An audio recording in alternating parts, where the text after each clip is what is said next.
నమస్తే, welcome to Yadav vision. నేను మీ Nakka Mahesh Yadav. Today our guest మొన్న జరిగినటువంటి అసెంబ్లీ ఎన్నికల్లో కావచ్చు, పార్లమెంట్ ఎన్నికల్లో కావచ్చు, ఉమ్మడి ఖమ్మం జిల్లాలో బీసీ నాయకుల్లో ప్రధానంగా వినిపించిన పేరు నాగా సీతారాములు యాదవ్. కానీ టికెట్ల విషయానికి వస్తే అటు అసెంబ్లీ టికెట్ కావచ్చు, ఇటు ఎంపీ టికెట్ కావచ్చు చేయజారడం జరిగింది. అసలు ఎందుకు టికెట్ రాలేదు, మరిన్ని విషయాలు అతను అడిగి తెలుసుకునే ప్రయత్నం చేద్దాం. అన్న నమస్తే. నమస్తే అన్న. ముఖ్యంగా రాజకీయాలు మాట్లాడే ముందు ముఖ్యంగా మీ నేపథ్యం ఎక్కడి నుంచి వచ్చారన్న? మేము బేసికల్లీ మా తాతగారు, మా నాన్నగారు వీళ్ళందరూ వ్యవసాయ కుటుంబం. ఓకే. భద్రాద్రి కొత్తగూడెం జిల్లాలో చండ్రుగొండ మండలం రేపల్లవాడ అని, రేపల్లవాడ మా జన్మస్థలం అన్నట్టు. ఓకే. అక్కడ రేపల్లవాడలో మాకు అక్కడ వ్యవసాయము అన్నీ ఉన్నాయి. మా తాతగారి దగ్గర నుంచి కూడా మా నాన్నగారు కూడా కాంగ్రెస్ పార్టీ, ఇప్పటి వరకు కూడా కాంగ్రెస్ పార్టీ. అంటే పుట్టుక నుంచే 3 తరాల నుంచి మేము కాంగ్రెస్ పార్టీ. ఆ నేపథ్యంలో ఆ చండ్రుగొండ స్కూల్లో 10th వరకు చదవటం, తర్వాత ఇంటర్మీడియట్ వచ్చేసి కొత్తగూడెం రావటం, అక్కడ నుంచి డిప్లొమా రుద్రంపూర్ పాలిటెక్నిక్ కాలేజీలో అక్కడ చేయటం. ఈ నేపథ్యం మొత్తం కూడా ఆ కొత్తగూడెం సరౌండింగ్ లో, కొత్తగూడెం నియోజకవర్గంలోనే జరిగింది. హైయర్ ఎడ్యుకేషన్స్ వరకు కూడా హైదరాబాద్ వరకు కూడా వచ్చి ఆగిపోయి వ్యవసాయము ప్లస్ వ్యాపారం 2 కూడా చేసుకుంటా ఆ నియోజకవర్గంలో ఉండకుండా ఇంటర్మీడియట్ నుంచి కూడా NSA నుంచి కూడా యాక్టివ్గా నేను ఉంటాం.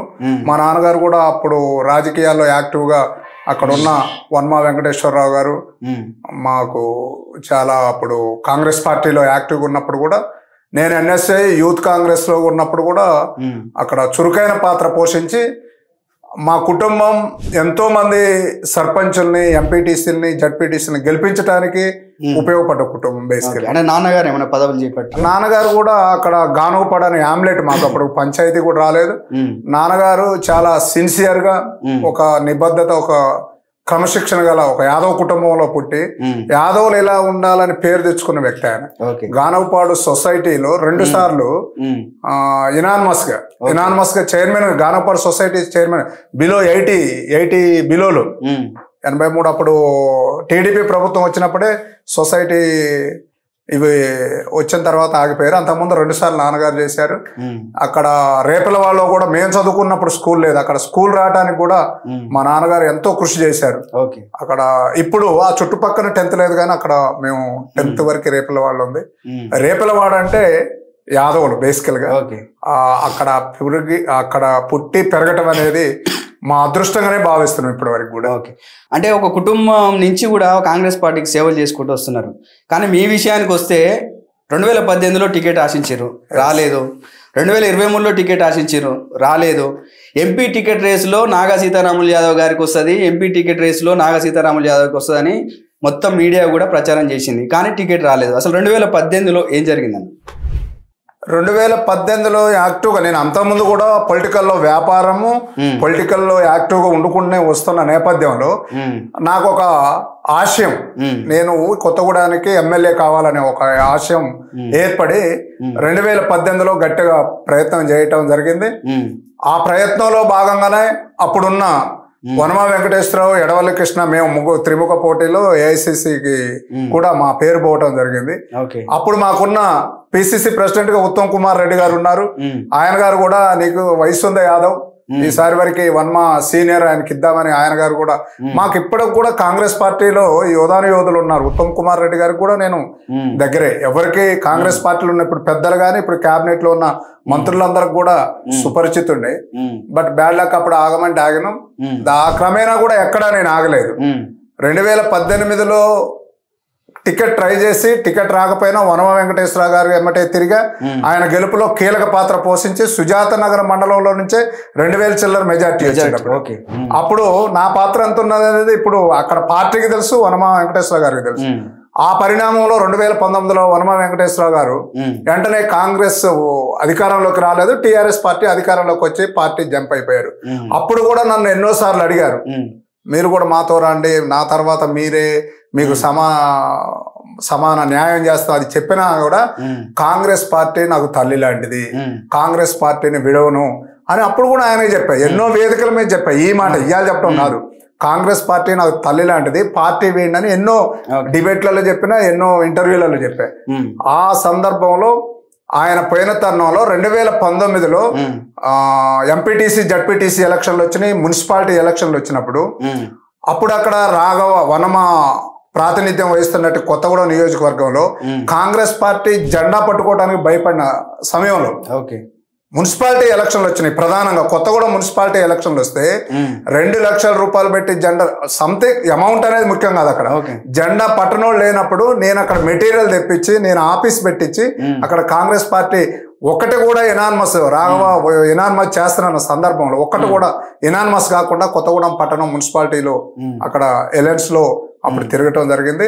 అప్పటి నుంచి నిర్విరామంగా పార్టీ కొరకే నిర్విరామంగా పొద్దున్న లేస్తే కాంగ్రెస్ పార్టీ సూచనల మేరకు ఏ కార్యక్రమం చేపడితే ఆ కార్యక్రమం మంచి చెడు కార్యకర్తలకు ఏదైనా ఆపదలు వచ్చినా ఎంఆర్ఓ ఆఫీస్ కానీ పోలీస్ స్టేషన్లు కానీ శుభకార్యాలు కానీ అశుభకార్యాలు నిత్యం ప్రజల్లోనే ఉండుకుంటూ వచ్చాయి.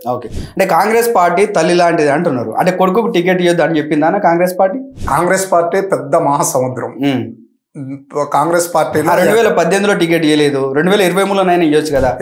2023లో కూడా అప్పుడు 2023లో కూడా ముగ్గురు ఏమో మన ఎడవల్లి కృష్ణ, పోట్ల నాగేశ్వరరావు గారు, నా పేరు పొంగులేటి శ్రీనివాసరెడ్డి గారు కూడా అక్కడ కొత్తగూడెంలో పోటీ చేయాలని వచ్చిన సందర్భంలో కూడా అధిష్టానం తప్పనిసరిగా బీసీలకు అక్కడ న్యాయం చేయాలి, ఎప్పటి నుంచో కొత్తగూడెం బీసీలకి ఇస్తున్నాం కాబట్టి ఈసారి కూడా ఇస్తుందని నేను 100% హోప్స్ పెట్టుకున్నా. అక్కడికి వచ్చిన శ్రీనివాసరెడ్డి గారు కూడా అక్కడికి పోటీ చేయాలని జూలై 2వ తారీఖున ఏమో పార్టీలో చేరిన తర్వాత అక్కడ గడప గడప కార్యక్రమాలు కూడా 6 నెలలు సుదీర్ఘంగా శ్రీనివాసరెడ్డి గారితో కలిసి చేశాను నేను. ఎందుకంటే క్యాలిక్యులేషన్ లో ఉన్నాయి 3 సీట్లు, ఉమ్మడి ఖమ్మం జిల్లాలో ఉన్నాయి 3 సీట్లు, 2 ఎస్సీ 5 ఎస్టీ. ఈ 3 సీట్లు ఎక్కడైనా ఒకటి బీసీ ఇస్తారు కదా. ప్రధానంగా చూసుకున్నప్పుడు బీసీ సామాజిక వర్గం కొత్తగూడెంలో ఎక్కువ ఉంది. ఇంతకు ముందు కూడా 6 నుంచి 7 సార్లు ఆ కొత్తగూడెం నుంచి బీసీకి ఇచ్చుకుంటూ వస్తున్నారు కాబట్టి కాంగ్రెస్ పార్టీ తప్పనిసరిగా బీసీకి ఇస్తుంది అనే ఆలోచనతోనే నేను పొంగులేటి శ్రీనంతో కలిసి అక్కడ ప్రతి కార్యక్రమం చేయటం జరిగింది. ఆ తరుణంలో ఇండియా కూటమి అని సిపిఐకి రావడం, అక్కడ సిపిఐ నుంచి టికెట్ ఇవ్వడం అనేది అది మా బ్యాళ్లకు పార్టీ మాత్రం 100% బీసీకి ఇస్తుంది అనేది దానికి మా అధిష్టానం కూడా సపోర్ట్ చేస్తుందని నేను ఫుల్ కాన్ఫిడెన్స్ తో. అంటే ఖమ్మం జిల్లాలో 10 అసెంబ్లీ సీట్లు ఉన్నాయన్న. అంటే ఒకవేళ ఇవ్వాలనుకుంటే ఈ బీసీ సీటుకు అంటే రెగ్యులర్ గా ఇస్తున్నారు, ఇది కాకుండా వేరేది అంటే మొత్తం కూటమిలో భాగంగా వేరే సీట్ ఇచ్చి ఇదే యాదవ్ బిడ్డకు ఒక బీసీ బిడ్డకు ఈ టికెట్ ఇవ్వచ్చు కదా అంటే ఏం చెప్తారు? అంటే సమీకరణాల దృష్ట్యా అప్పుడు అధిష్టానం ఆలోచించింది. ఖమ్మంలో అప్పుడు వచ్చిన తుమ్మల నాగేశ్వరరావు గారు ఉన్నారు పెద్దలు, అక్కడ పువ్వాడ అజయ్ కుమార్ గారి మీద ఆయన నిలవబెట్టాలి.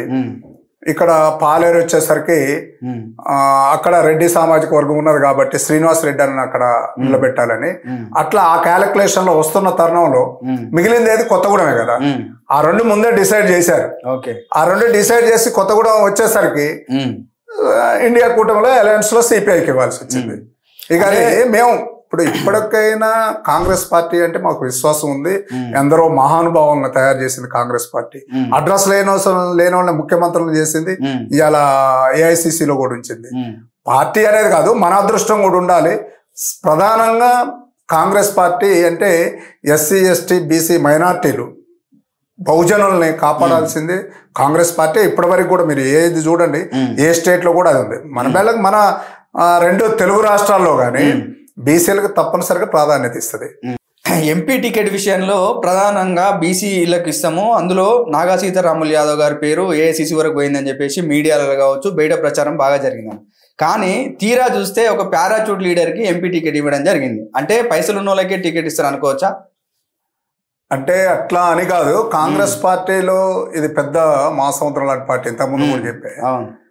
అయితే ఆ తరుణంలో నేను కూడా కాంగ్రెస్ పార్టీ నుంచి ఎంపీ టికెట్ గా ప్రయత్నం చేస్తున్న తరుణంలో కూడా నేను కూడా చెప్పాను మా అధిష్టానానికి 17 పార్లమెంటు స్థానాల్లో కూడా మహబూబ్ నగర్, నల్గొండ, ఖమ్మం, వరంగల్ ఈ 4 గెలుస్తాయనే ఉన్నప్పుడు బీసీలకు ఇందులో ఒక 2 అన్ని ఇవ్వాలని అప్పుడు కూడా చెప్పడం జరిగింది.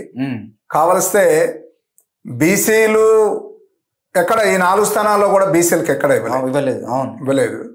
ఆ తరుణంలో ఇవ్వకపోవటానికి మా అధిష్టానం ఏం ఆలోచించింది ఏంటనేది అధిష్టానానికి వదిలిపెట్టాలి మేము. ఎందుకంటే విత్ ఇన్ ది పార్టీలో ఒక క్రమశిక్షణ గల కార్యకర్తగా పనిచేసుకుంటూ వస్తున్నాం కాబట్టి బీసీలనే ఇవ్వలేదేమో అనేది నేను చెప్పేదానికన్నా తెలంగాణ రాష్ట్రంలో ఉన్న పెద్దలందరికీ తెలుసు ఎందుకు ఇవ్వలేదు ఏంటనేది.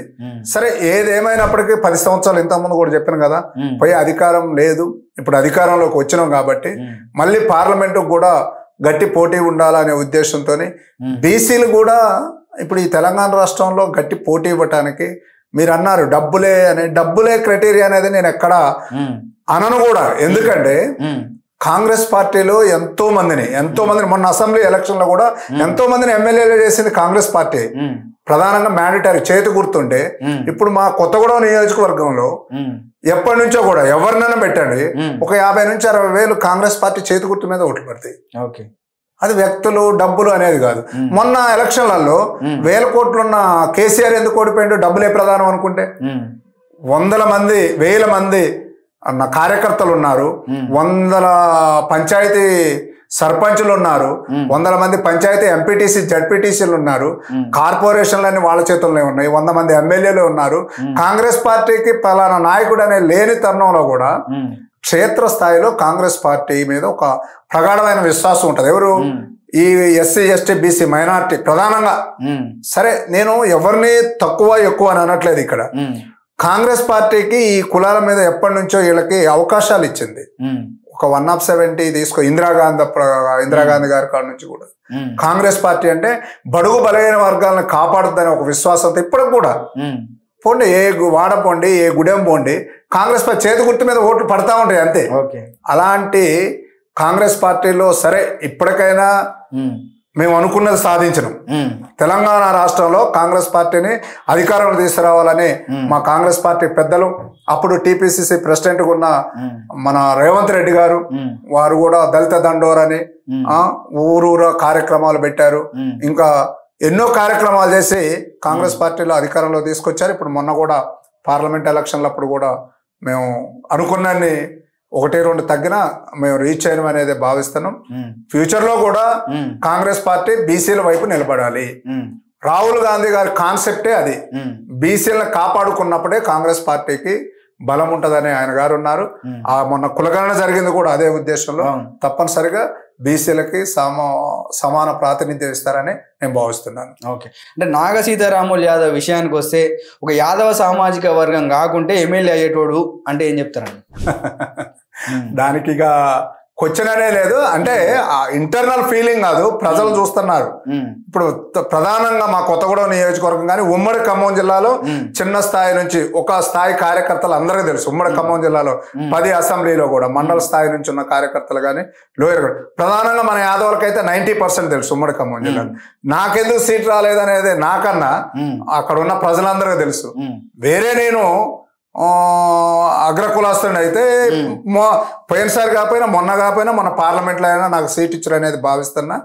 సరే వితిన్ ది పార్టీలో నేను కాంగ్రెస్ పార్టీలో ఒక నిజాయితీగా ఒక క్రమశిక్షణగా ఉన్నా కాబట్టి కాంగ్రెస్ పార్టీ గురించి నేను చెడుగు మాట్లాడలేదు.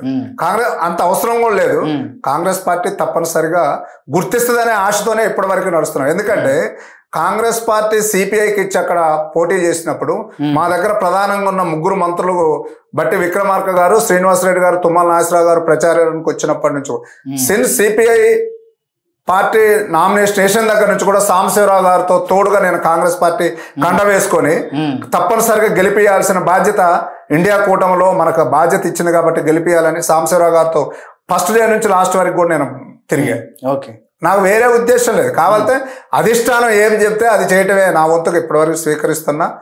కాంగ్రెస్ పార్టీలో ఇప్పుడు కాదు ఎప్పటికైనా ఈ బడుగు బలహీన వర్గాలని ముందుకు తీసుకొచ్చి ఇంకా 10 కాలాల పాటు ఈ తెలంగాణ రాష్ట్రంలో కాంగ్రెస్ పార్టీ భవిష్యత్తుకి బీసీలు ప్రధానంగా ఉపయోగపడతారు. మీరు యాదవులు అన్నారు, యాదవుల గురించి కూడా ఈ సందర్భంలో చెప్పక తప్పదు. గత 10 సంవత్సరాల్లో కేసీఆర్ కూడా 5 ఎమ్మెల్యే సీట్లు ఇచ్చి ఎంపీ సీట్లు ఇచ్చి ఇవన్నీ చేసినా కూడా మొన్న ఎలక్షన్లో ప్రధానంగా కేసీఆర్ బుద్ధి చెప్పాలి. ఎందుకంటే మాట మీద లేడు కేసీఆర్. గొర్రెలు అన్నాడు, ఫస్ట్ విడత ఇచ్చిండు, రెండో విడత ఇచ్చి ఇప్పటి వరకు కూడా వడ్డీలు తెచ్చిన వాళ్ళు అసలుకి రెట్టింపైన వాళ్ళు కూడా ఉన్నారు. ఇప్పటి వరకు కూడా ఆ డిపాజిట్లు అంతే ఉన్నాయి. ఇట్లా ఇబ్బంది పడుతున్న తరుణంలో కాంగ్రెస్ వాళ్ళకి యాదవులందరూ గుండు గుత్తాగా అత్యధిక ఓట్లు కాంగ్రెస్ పార్టీకి వేశారని రేవంత్ రెడ్డి గారు కూడా ఒక మీటింగ్ లో చెప్పారు. అవును, కాంగ్రెస్ పార్టీ చేసిన సర్వేలలోనే యాదవులు ప్రధానంగా కాంగ్రెస్ పార్టీకి ఎక్కువ ఓట్లు వేసిరని చెప్పేసి, అత్యధికంగా ఓట్లు వేసిరని చెప్పేసి కాంగ్రెస్ పార్టీలో చెప్పారు. కానీ ఇప్పుడు మనం గతం తీసుకుంటే ఒక పెద్ద చరిత్ర ఉంది, భవిష్యత్ ఇప్పుడు చూసుకుంటే దరిద్రం ఉంది అన్నట్టు. కాంగ్రెస్ పార్టీలో ఒక్కరికి కూడా ఒక మినిస్టర్ పదవి ఇవ్వలేదు, ఒక్కరికి కూడా ఒక కార్పొరేషన్ ఇచ్చే అవకాశం లేదు అంటే ఏం చెప్తారు? అంటే అదే చెప్తారు కదా, అదే అనేది మా అధిష్టానాన్ని ఆలోచించాలి. ఇప్పుడు నేనేదో నా కొరకనే అనట్లేదు, నేనేదో ఇవాళ వచ్చి కాంగ్రెస్ పార్టీలోకి వచ్చి చేరి పదవి అడగట్లేదు. కాంగ్రెస్ పార్టీ పెద్దలకు కూడా విజ్ఞప్తి చేస్తున్నా. నేను ఏంటంటే, ఎవరు ఏ స్థాయిలో పనిచేశారో వాళ్ళని గుర్తించండి. కాంగ్రెస్ పార్టీలో గత ఎన్నో సంవత్సరాల నుంచి నేను కూడా కాంగ్రెస్ పార్టీ ప్రతిష్టత కొరకి పనిచేసుకుంటూ వచ్చిన తరుణంలో నేను ఒక ఆశయం కొరకు ముందుకు వచ్చా. సార్ 2018 అడిగా, 2023 అడిగా, మొన్న ఎంపీకి అడిగా, కాదనట్లేదు. ఇప్పుడు కూడా అక్కడ ఆ నియోజకవర్గంలో కానీ ఆ ఉమ్మడి జిల్లాలో కూడా నాగసీతారాములు గారి స్థాయి ఏంటనేది తెలుసు కదా. నేనేమి ఊళ్ళో తిరుక్కుంటా లేకపోతే ఇంట్లో పడుకుంటలేను. రియల్ గా చెప్తానా, 2018 నుంచి కూడా ఇప్పటి వరకు కూడా నేను వ్యాపారాలు వదిలిపెట్టుకొని కూడా పూర్తిగా పార్టీ కొరకే తిరుగుతున్నా. పార్టీ పదవులు ఆశించడానికి కాదు, నాకు ఒక ఆశయం ఉంది. ఆ ఆశయం కొరకే ఎమ్మెల్యే కావాలనే ఆశ ఉంది. దాని కొరకు పనిచేసుకుంటూ తరుణంలో మీరు ఇయ్యకపోయినా, మొన్న పార్లమెంట్ ఎలక్షన్లు వచ్చినాయి. పార్లమెంట్ ఎలక్షన్ లో కూడా రఘురామరెడ్డి గారి కొరకు నేను తిరిగా, నా ఖర్చులు పెట్టుకొని నేను తిరిగా కదా. ఎమ్మెల్సీగా తీన్మార్ మల్లన్న నుంచొని అడగండి. ఇప్పుడు ఎమ్మెల్యే ఎలక్షన్లో కానీ, ఎంపీ ఎలక్షన్లో కానీ, ఎమ్మెల్సీ ఎలక్షన్లో కానీ ఎక్కడైనా ఆయనకి ఇచ్చిన బాధ్యతను నిర్వర్తించలేదు అనేది అధిష్టానం చూడాలి. నేనేం పోయి ఊక అడుక్కునే స్థాయిలో అయితే లేవు కదా. అధిష్టానం గుర్తించింది అనేది ఇప్పటివరకు మాకు నమ్మకం ఉంది. ప్రధానంగా మా దగ్గర ఉన్న ముగ్గురు మంత్రులకు కూడా తెలుసు. ఎందుకంటే అంతకుముందు నేను ఎన్ఎస్ఐ నుంచి ఉన్నప్పటి నుంచి కూడా, వర్మ వెంకటేశ్వరరావు గారు అక్కడ ఉన్నప్పటి నుంచి కూడా, అప్పుడు రేణుకా చౌదరి గారు కూడా ప్రధానంగా ఖమ్మం జిల్లాలో ఉన్నప్పుడు వారికి కూడా తెలుసు. నేను కాంగ్రెస్ పార్టీలో వారు 2019లో ఎంపీగా నుంచున్నప్పుడు కూడా నేను యాక్టివ్గా పనిచేశా. ఆ తరుణంలో బట్టి గారితోనే ఈ 10 సంవత్సరాలు ర్యాలీ. మొన్న పొంగులేటి శ్రీనివాసరెడ్డి గారు వచ్చి ఆ కొత్తగూడెంలో క్యాలిక్యులేషన్స్ మారి శ్రీనివాసరెడ్డి గారు అక్కడ నిలబడతారనే తరుణంలో కూడా ఆయన గారు జాయిన్ అయ్యి గడప గడప ప్రోగ్రాం పెట్టినప్పుడు కూడా నేను నిర్విరామంగా శ్రమించా కదా, పార్టీ కొరకు కదా. ఒకవేళ శ్రీనాలకే వస్తుంది, నాకు రాదేమో, ఇంకొకటి అని నేను ఆలోచించలే. అక్కడ పార్టీ ప్రతిష్టత ముఖ్యమనే, ఎప్పుడు పార్టీ ప్రతిష్ట కొరకు ముందుకు పోయిన కానీ ఈ పరిణామాల్లో కాంగ్రెస్ పార్టీ ఏం ఆలోచించి ఏది చేస్తుంది అనేది ముఖ్యంగా నేను ఒకటి మాత్రం ఈ తెలంగాణ రాష్ట్రంలో ఉన్న కాంగ్రెస్ పార్టీ పెద్దలకు చెప్పదలుచుకున్నా. 10 సంవత్సరాలు చిన్న భిన్నం చేసి, విచ్ఛిన్నం చేసి, విధ్వంసం చేసిన కేసీఆర్ని ఓడించడానికి మనమైతే కొత్తగా వచ్చిన అందరూ కలిసి మీరందరూ పోరాడారు, గెలుచుకున్నాం, ప్రభుత్వం అధికారంలోకి వచ్చింది. ఇప్పుడు ఆ రోజు ఆ 10 సంవత్సరాలు కష్టపడ్డ నాలాంటి నాయకులు ఎంతో మంది ఉన్నారు. నాట్ ఓన్లీ ఫర్ మీ, నేను నా ఒక్కడి కొరకు నేను చెప్పట్లేదు. ఈ తెలంగాణ రాష్ట్రంలో 10 సంవత్సరాలు కాంగ్రెస్ కండ వేసుకొని కష్ట నష్టాలకు వచ్చి కష్టపడ్డోళ్ళు ఉన్నారు. వాళ్ళని గుర్తించితే పార్టీ ప్రతిష్టకి కాంగ్రెస్ పార్టీ అరే ఇట్లుంటదనే చెప్పుకోవడానికి కూడా అందరికి బాగుంటుందని నేను భావిస్తున్నాను. ఓకే, అంటే బీఆర్ఎస్ పార్టీ విషయంలో యాదవులకు కార్పొరేషన్లు కావచ్చు, మినిస్టర్ కావచ్చు, రాజ్యసభ కావచ్చు, ఎమ్మెల్యేలు కావచ్చు, అన్నిటి కూడా న్యాయం చేసింది. కానీ కాంగ్రెస్ పార్టీ కనీసం ఒక మినిస్టర్ పదవి పక్కకెడితే ఒక ఎమ్మెల్సీ కూడా, ఒక కార్పొరేషన్ కూడా ఇచ్చే పరిస్థితి లేదు. సో బీసీలందరూ కూడా కాంగ్రెస్ పార్టీకి ఓట్లు వేయడం వల్ల దీని టైం వేస్ట్ తప్ప ఏం ఉపయోగం లేదంటే ఏం చెప్తారు?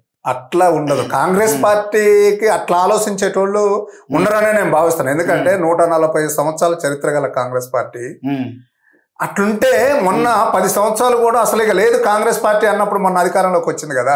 ఎవరు వేశారు, ఏ నాయకులు ఉన్నారు, అదే ప్రజల్లో నుంచి వచ్చింది. ప్రజల్లో ఇప్పుడు కూడా చెప్తున్నా, మొన్న కర్ణాటకలో గాని తెలంగాణలో గాని కొన్ని రాష్ట్రాల్లో ఓడిపోవచ్చు, అక్కడ ఉన్న సమీకరణాలు అవన్నీ. ప్రధానంగా ఈ తెలంగాణ రాష్ట్రంలో ఇంకొక 20 సంవత్సరాలు కాంగ్రెస్ పార్టీ పాలిస్తుంది. కావాలంటే దానికి తగ్గ జాగ్రత్తలు కూడా కాంగ్రెస్ పార్టీ అధిష్టానం తీసుకోవాలి. ప్రధానంగా ఎస్సీ, ఎస్టీ, బీసీ మైనార్టీలను కూడా మీ పక్షాన మేము ఉన్నాం అనేది పార్టీ నుంచి కూడా భరోసా రావాలి.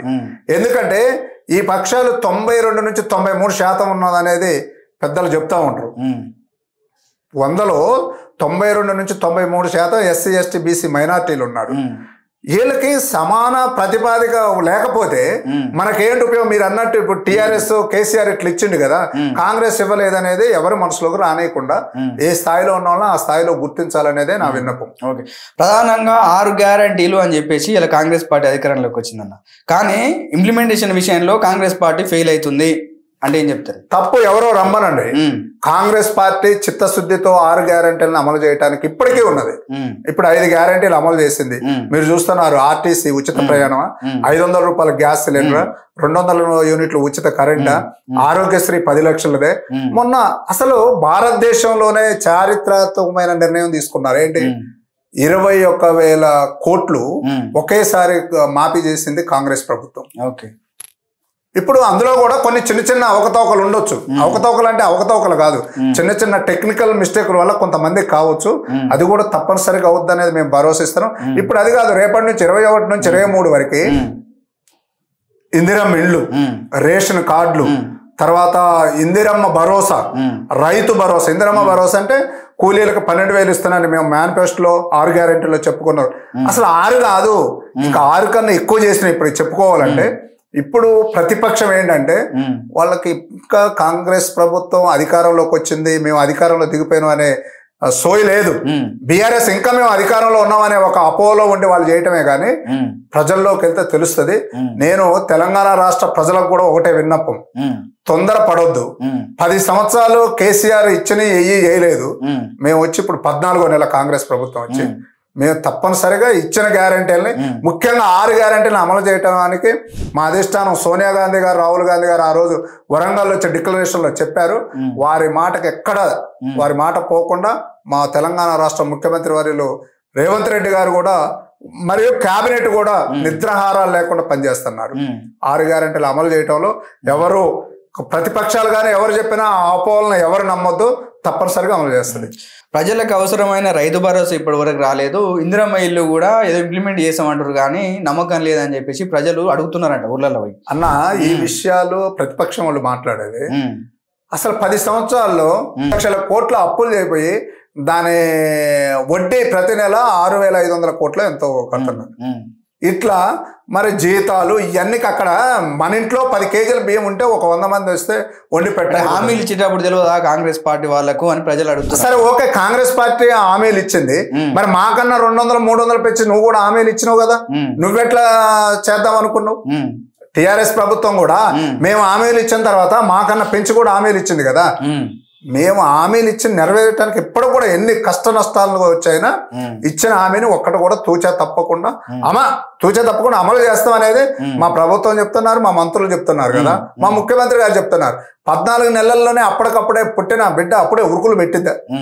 ఇప్పుడే కదా ప్రభుత్వం అధికారంలో పసికోన చూడండి. 5 సంవత్సరాలు మాకు టైం, ప్రజలు మీరు ఇవ్వలేదు, మాకు ప్రజలు తీర్పిచ్చారు, 5 సంవత్సరాలు ఇచ్చారు.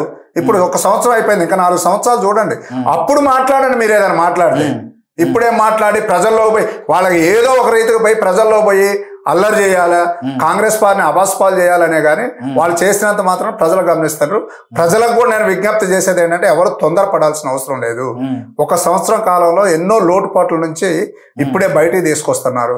ఆర్థిక వ్యవస్థ చిన్నాభిన్నమైంది, వాటన్నిటిని కుదుట పెట్టాలంటే టైం పడుతుంది. ఇచ్చిన 6 గ్యారెంటీలను అమలు చేస్తుంది. అక్కడ సోనియా గాంధీ గారు, రాహుల్ గాంధీ గారి పేరు ఎక్కడ పోనీయం. ఓకే, అంటే మీరు ప్రత్యక్ష రాజకీయాల్లో ఉన్నారన్నా. ముఖ్యంగా కుల సంఘాలలో యాదవ సంఘాలు కావచ్చు, గౌడ సంఘాలు కావచ్చు, పద్మశాల సంఘాలు, ముదిరా సంఘాలు, రకరకాల సంఘాలు ఉన్నాయి. ఈ కుల సంఘాలు నిజంగానే కులాల కోసం పనిచేస్తున్నాయా? ఈ కుల సంఘాలు అవసరమా అంటే ఏం చెప్తారు? కుల సంఘాలు అవసరం అంటే తప్పనిసరిగా అవసరం అనే చెప్తాను నేను. ఎందుకంటే ఇక మీకు ఒక ఇంటి పేరు ఉంది, నాకు ఒక ఇంటి పేరు ఉంది. ఈ ఇంటి పేర్లు పెట్టిన వాళ్ళు ఆయన కులాలు పెట్టిన వాళ్ళు ఒకరికే, ఒక వృత్తి కొరకే కదా. పలానోళ్ళు పలానోళ్ళు పలానోళ్ళు అనేది ఈ కులగణన తీసుకురావాలనేది కూడా ఇవాళ మా రాహుల్ గాంధీ గారు ఆయన విజన్ చాలా గొప్పది. ఇవాళ భారతదేశంలో నాట్ ఓన్లీ తెలంగాణ, భారత జోడో యాత్ర మొదలుపెట్టి మొత్తం ఎక్కడ కన్యాకుమారి నుంచి కాశ్మీర్ వరకు కూడా ఇదే మాట వాడారు, కులగణన చేయాలి.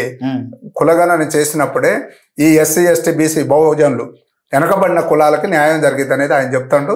తప్పనిసరిగా ఈ అవసరం లేకపోతే డాక్టర్